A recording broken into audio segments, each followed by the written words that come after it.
Hello friends, चलिए आज का सेशन शुरू करते हैं। आज हम बात करेंगे लेखपाल का जो जीएस रिवॉल्यूशन पर बैच चल रहा है, इसके लिए हमारे आने वाले 30 दिनों की पूरी स्ट्रेटजी क्या होगी और 30 दिनों के बाद हमारी स्ट्रेटजी क्या होगी। मैं देख रहा था कुछ दिनों से जो नए स्टूडेंट हैं वो थोड़े से घबरा रहे थे या एक प्रकार से बोले हड़बड़ाहट में हैं कि सर ये सब्जेक्ट मिल जाए, ये मिल जाए, ऐसे हो जाए। तो उनके लिए हम पूरा रोड मैप रख देंगे और इसी हिसाब से हम चलेंगे, ठीक है। क्योंकि आज न्यू ईयर है तो न्यू ईयर पर सभी लोगों को हार्दिक शुभकामनाएं न्यू ईयर की। मैं चाहूँगा कि इस वर्ष में जितने भी हमारे स्टूडेंट हैं सभी को उनकी मनपसंद जॉब मिल जाए, और उसके लिए जो प्रयास हमारे तरफ से करने पड़ेंगे हम बिल्कुल आपके साथ लग के करेंगे, और ये पॉसिबल बहुत आसानी से हो जाता है, हम ये करेंगे। स्ट्रेटजी में एक चीज़ ध्यान रखो, जब आप पढ़ रहे होते हो तो जो मेन स्ट्रेटजी पढ़ाई की होनी चाहिए, जो हमारा मूल एक प्रकार से सिद्धांत है, उसके लिए एक मैं श्लोक बताता हूँ। जल बिंदु निपातेन क्रमशः पूर्ते घटा। जिस प्रकार जल की एक एक बूंद होती है ना, उससे घड़ा क्रमशः भरता है। सा हेतु सर्व विद्या नाम, उसी प्रकार से समस्त प्रकार की विद्याओं और धन को अर्जित किया जाता है। और यही हमारा मूल मंत्र रहता है कि हम थोड़े थोड़े छोटे छोटे कदम रखते हैं, पूरी स्ट्रेटजी के साथ रखते हैं, रेगुलरिटी मेंटेन करते हैं, और बहुत ऐसे छोटे छोटे ऐसे इनिशिएटिव लेके आते हैं जिससे आप बार बार पढ़ते हो। इसीलिए यहाँ के स्टूडेंटों का जो पूरा ओवरऑल डेवलपमेंट होता है ना, उसका कहीं कंपटीशन होता ही नहीं है और हो ही नहीं सकता। तो जो शुरुआत में उकलाने लगते हैं, घबराने लगते हैं, वो समझ लेना कि आप बहुत बड़ी गलती कर रहे होते हो। आपकी वो टेंशन है ही नहीं कि कब क्या कराया जाएगा। आपकी टेंशन ये है कि जैसे ही हम चीज़ें कराते जाएं, जितनी चीज़ें हो रही हैं उतनी आप कंप्लीट करते जाओ, कितना आसान हो जाता है चीज़ों को, ठीक। तो यहाँ पर भी जो 30 दिनों की स्ट्रेटजी है उसमें हम इसी पर बात करेंगे। सबसे पहले तो एनवायरनमेंट, देखो एनवायरनमेंट प्लस आपदा प्रबंधन दो अलग अलग चीज़ें हैं, दोनों को मिक्स मत करना। 5 नंबर का ये है, 5 का ये है। अभी इन्वायरमेंट पर क्लास चल रही है, 5 क्लासेज आ चुकी, मुश्किल से 4 क्लासेज और लगेंगी, ठीक। अल्टरनेट डे पर एक क्लासेज आ रही हैं, और एक या दो क्लास आती है आपकी जब एग्जाम आने वाला हो उसके एक मंथ पहले। ये क्यों लास्ट में आती है, इसे बोलते हैं वैल्यू एडिशन क्लास। ये इसलिए आती है कि जो भी करंट में अपडेट हुआ, नेक्स्ट 3 से 4 महीने में जो भी अपडेट होगा वो इसमें आ जाता है। कुछ नई चीज़ें समय के साथ आती हैं कि ये भी करानी ज़रूरी है, वो भी आ जाती है, तो पूरा डेटा आ जाता है। तो 9 क्लासेज में ये यहाँ पर कंप्लीट हो जाएगा, और लास्ट में कुछ वैल्यू एडिशन क्लासेज आएंगी, वो कंप्लीट होगा। एक क्लासेज अल्टरनेट डे पर आ रही हैं, ठीक। इसके साथ साथ में हमने क्या किया, टेलीग्राम ग्रुप में एक प्रोग्राम शुरू कर दिया कि एक स्टूडेंट, ये जितने भी स्टूडेंट हैं ध्यान रखना, उन्हें क्या करना है, एक क्विज, जो भी आज जैसे क्लास आई कल का दिन खाली है, एक क्विज बना के डाल दो आप उस क्लास पर, और कंटेंट केवल क्लास का ही होना चाहिए क्विज में। तो ऐसे करके अगर सपोज को 60 से 70 स्टूडेंट एक्टिव हैं ग्रुप में, 600 प्लस स्टूडेंट अब हो गए हैं मतलब एप्लीकेशन पर, तो जब एक एक क्विज 60-70 भी डालेंगे, 70 क्विज उस टॉपिक पर आ गए। प्लस हमें यहाँ से क्या कर रहे हैं, जैसे आज ही टेस्ट होने वाला है, 9 PM पर टेस्ट होगा 50 नंबर का, 50 क्वेश्चन होंगे जिसमें, और वो जैव विविधता एक ही टॉपिक पर होगा। तो मैंने भी यहाँ से एक शॉर्ट टेस्ट ले लिया, और जब आपका सब्जेक्ट खत्म हो जाएगा तो पूरे सब्जेक्ट का एक फुल टेस्ट हो जाएगा। फिर ये खत्म, क्विज भी आ रही हैं, आपकी डेली प्रैक्टिस हो रही है, इसके बाद शॉर्ट टेस्ट भी हो रहे हैं टॉपिक वाइज, और फुल टेस्ट हो रहे हैं। और फुल टेस्ट में जो जो ज़रूरत पड़ेगा उस लेवल के टेस्ट होते रहेंगे, अभी तो शुरुआत हो रही है।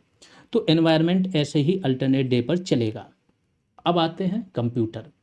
कंप्यूटर में देखो हमारा जो बनाया हुआ कंटेंट है, जो नई एजेंसी है उसके हिसाब से ही हमने बनाया था। बीपीओ वाला जब चल रहा था एग्ज़ाम, एग्ज़ाम के जस्ट 15 दिन पहले ये कंटेंट बना था। ये इतना टारगेटेड कंटेंट है कि जो हमारे स्टूडेंट हैं केवल वही 14-15 क्वेश्चन सही करके आ रहे हैं 15 में, बाकी 9-10-7 किसी किसी के तो 3-3 आए हैं। जितने लोगों का सिलेक्शन रुक रहा है वो केवल कंप्यूटर से रुक रहा है।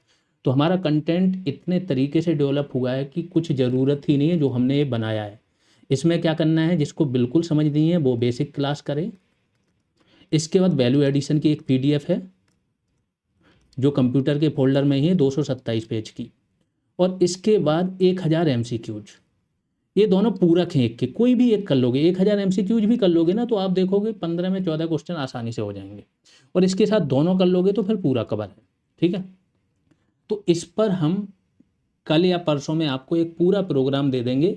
ये भी अल्टरनेट डे पर चलेगा, यानी ये उस दिन चलेगा जिस दिन एनवायरनमेंट की क्लास नहीं आती है। इसमें क्या होगा, टारगेट में 10 पेज का वैल्यू एडिशन पढ़ना होगा और 10 पेज का आपको एमसीक्यू सॉल्व करने होंगे। एमसीक्यूज में अभी हम थोड़ा पेज नंबर वगैरह दे देंगे, ऐसा कर देंगे कि आपको तुरंत वो टॉपिक मिल जाए। तो जिस टॉपिक का आपने वैल्यू एडिशन पीडीएफ पढ़ा है उसी टॉपिक के आप एमसीक्यूज तुरंत सॉल्व कर पाओ 10 पेज। ये दोनों काम हर अल्टरनेट डे पर ये चलेंगे, जिससे कि कंप्यूटर एनवायरनमेंट आपका ख़त्म हो जाए। एनवायरनमेंट ख़त्म जैसे ही होगा हम तुरंत आपदा प्रबंधन की अल्टरनेट डे पर क्लास शुरू कर देंगे। ठीक, अब एनवायरनमेंट और आपदा प्रबंधन आपका ऐसे चलेगा। इसके बाद आ जाते हैं स्कीम। स्कीम में देखो 6 से 7 स्कीम है ऐसी जो न्यू आई हैं, इन पर न्यू क्लासेज आनी है। बाकी कंटेंट हमने आपको प्रोवाइड करा दिया गया है। जो भी यूपी गवर्नमेंट की स्कीम है, स्कीम देखो हमेशा वही स्कीम है, जो कन्या सुमंगला है वही है, उसमें केवल राशि बढ़ी है, राशि अपडेट कर दी गई। तो ऐसे ही सारी स्कीम कंप्लीट है, इनकी क्लास भी दे दी। एक क्लास है यूपी की, वो कर लो, फिर 4 हैं एमसीक्यूज बेस्ड क्लास, उन्हें कर लो। फिर स्कीम पर प्रतिदिन एक स्कीम लेके चल रहे हैं, 4 से 5 स्कीम अब आज तक हो चुकी हैं, ऐसे ही चलेंगे। तो जो जल बिंदु निपातेन वाला कॉन्सेप्ट था ना, स्कीम में सबसे फिट बैठेगा एक दिन में, और ये प्रत्येक दिन ये पैरेलली चलेगा। ये दो चीज़ें तो चल ही रही हैं और स्कीम डेली चल रही हैं, तो एक दिन में एक स्कीम। जब आपकी ये सारी स्कीम समाप्त हो जाएंगी तो फिर स्कीम पर 1 या 2 क्लास यूपी की केवल आएंगी, जिसमें नई स्कीम या जिस स्कीम में थोड़ा बहुत चेंज हुआ, अपडेशन हुआ, वो सब आ जाएगा आपका। तो यूपी ऐसे कवर हो जाएगा। इसके बाद आ जाएंगे हम सेंट्रल गवर्नमेंट की स्कीम पर। ये ऐसे स्कीम आपकी रेगुलर चलेंगी, और स्कीम पर भी डेली एक क्विज बना के एक स्टूडेंट डाल ले, तो एक स्कीम पर 4 क्विज बन गई तो वो स्कीम ख़त्म हो जाती है ना, क्योंकि क्विज इतनी नॉर्मल नहीं बनती है, 3 या 4 ऑप्शन आने चाहिए आपको। ये स्कीम का हो गया। अब जब स्कीम ख़त्म हो जाएगी,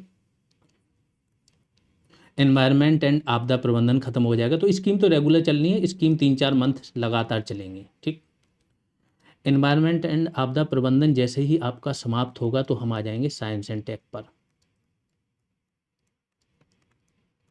साइंस एंड टेक की आपकी क्लासेस शुरू हो जाएंगी। ठीक है, इसके बाद साइंस एंड टेक के बाद किस पर आ जाएंगे, जीएस के जो बचे हुए सब्जेक्ट हैं। और जीएस के सब्जेक्ट पर मैं बता रहा हूँ कि प्रत्येक टॉपिक पर आपकी एमसीक्यूज बेस्ड क्लास और रेगुलर क्लास जो थ्योरी बेस्ड क्लास है, दोनों प्रोवाइड कराई जाएंगी। तो एक टॉपिक पर सबसे पहले आपको थ्योरी बेस्ड क्लास प्रोवाइड करा दी गई, वो आप पढ़ोगे, और अगले दिन उस पर आएगी एमसीक्यूज बेस्ड क्लास, जिससे आपका पूरा रिवीजन हो जाए और जो भी आपके डाउट्स हैं वो सारे दूर हो जाएं। ये प्रत्येक टॉपिक पर जीएस के ये होने जा रहा है। तो एनवायरनमेंट के बाद आपदा प्रबंधन, फिर साइंस एंड टेक, फिर इकोनॉमिक्स, हिस्ट्री, पॉलिटी, ज्योग्राफी, ऐसे ही चलेगा ये। अल्टरनेट डे पर अभी चल रहा है, इसके बाद ज़रूरी होगा तो डेली आएगा। ठीक है, इसी प्रकार कंप्यूटर, अब चूंकि कंप्यूटर भी अल्टरनेट डे पर पैरेलली चल रहा है, तो कंप्यूटर के बाद यूपी स्पेशल, और यूपी स्पेशल पर वैल्यू एडिशन क्लासेज आएंगी, जिला दर्शन से संबंधित आएंगी आपकी, और भी जो सेक्शन है वो कवर कराए जाएंगे। तो कंप्यूटर के बाद यूपी स्पेशल, फिर हिंदी, और ऐसे चीज़ें चलती रहेंगी। ठीक है, हिंदी की क्लासेज नई और हिंदी के टॉपिक वाइज एमसीक्यू। ये बाद का है। 30 दिन तक का रोड मैप क्या है, यहाँ तक था। ये 30 दिन का है रोड मैप, ये 30 दिन के बाद का है, आगे हम क्या करेंगे। ठीक है, हर एक टॉपिक पर आपके क्या होंगे, एमसीक्यूज, टेस्ट हो गए, क्विजें ग्रुप में चली रही, ग्रुप एक्टिव हो गया, टास्क वगैरह दिए जाएंगे, टास्क चलेंगे अभी समय के साथ जैसी चीज़ें हो जाएं। फिर सब्जेक्ट वाइज फुल टेस्ट चलेंगे। वो टेस्ट इस स्तर के होंगे कि अगर आपने किसी टॉपिक के 3 क्वेश्चन कर लिए तो वो आपका टॉपिक पूरा कवर हो जाएगा, और फिर उसका सॉल्यूशन पढ़ लिया। तो ऐसे सब्जेक्ट वाइज टेस्ट चलेंगे। इस तरीके से आपकी सारी चीज़ें करा देंगे कि जब आप एग्ज़ाम आपका आएगा पास में, तो समझ लेना बहुत आसान होगा एग्ज़ाम को निकालना। और ये ऐसे ही चीज़ें चलती हैं जब धीमे धीमे करके आप हर एक चीज़ को फॉलो करते हो। ये लेखपाल का बैच है, ये सारी चीज़ें आपको मिल जाएंगी, वीडियो क्लास मिल जाएगा, वैल्यू एडिशन। जैसा मैंने बोला कि आपके टच में जो भी पर्सन है, अगर लेखपाल की तैयारी करनी है तो उसे आप आने वाले 15-20 घंटे के अंदर बता दीजिए, वो बैच ज्वाइन कर सकता है, कूपन भी मिल जाएगा। Subject wise test, daily task, target, ये सारी चीज़ें मिल जाएं। ज्वाइन कैसे करना है, तो जीएस रिवॉल्यूशन, सर्च करना है गूगल प्ले स्टोर पर। ऐप मिल जाएगा, डाउनलोड कर लेना, लॉगिन कर लेना। लॉगिन करने के बाद या तो ऑल कोर्सेस आएगा ऑप्शन, इस पर क्लिक कर लेना, या फिर स्टोर करके एप्लीकेशन के अंदर ऑप्शन आएगा, इस पर क्लिक करना। और यहाँ पर आपको सारे बैच दिख जाएंगे। आप लेखपाल बैच सेलेक्ट करने के बाद ऑफर्स, अवेलेबल ऑफर्स पर जाओगे, कूपन मिल जाएगा, अप्लाई कर देना और वहाँ से ज्वाइन कर लेना। ज्वाइन करने के बाद आपको क्या करना है, जो आपकी स्लिप है उसको टेलीग्राम नंबर लिख लीजिए, इस पर भेज देना है। टेलीग्राम नंबर ये, ठीक है, इस पर भेज के स्लिप को। टेलीग्राम नंबर पर स्टूडेंट क्या गलती करते हैं, डायरेक्ट नंबर सर्च करते हैं। नंबर सर्च नहीं करना है, नंबर को सेव कर लेना, फिर उस नंबर पर भेजना है। नंबर सर्च करोगे तो ग्रुप मिल जाता है, इस पर अपनी स्लिप भेज देना। और स्लिप भेजने के बाद एक चैट में जाओगे, एप्लीकेशन पर चैट करके ऑप्शन होगा, चैट के अंदर लेखपाल नाम से एक ग्रुप बना होगा, उस ग्रुप में एक मैसेज पड़ा है जिसमें लिंक है, वो लिंक पर क्लिक करोगे तो आप जुड़ जाओगे। बस ध्यान रखना, लिंक पर क्लिक करने से पहले आप स्लिप भेज चुके हो। कोई प्रॉब्लम आ रही तो इसी नंबर पर मैसेज कर देना, ठीक है। अभी के लिए इतना ही, धन्यवाद।